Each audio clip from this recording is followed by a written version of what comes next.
নমস্কার বন্ধুরা, আজকে আপনাদের সঙ্গে শেয়ার করব হোলি স্পেশাল ভাং রেসিপি। ভাং তৈরি করার জন্য এখানে আমরা অনেক রকম ফল কেটে নিয়েছি, তারপরে পাতার রস করে নিয়েছি, কিছুটা মিষ্টি দই নিয়েছি।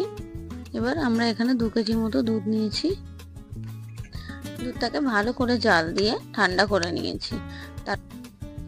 তারপরে এর মধ্যে আমরা কেটে রাখা ফলগুলো দিয়ে দেবো। ফলের মধ্যে আমরা নিয়েছি আঙুর, আপেল, বেদানা, কলা, তরমুজ।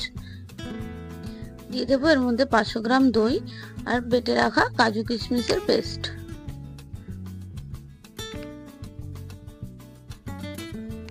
তারপরে এর মধ্যে দিয়ে দেবো পাতার রসটা। তারপরে ঠান্ডার জন্য দিয়ে দেবো কিছুটা বরফ।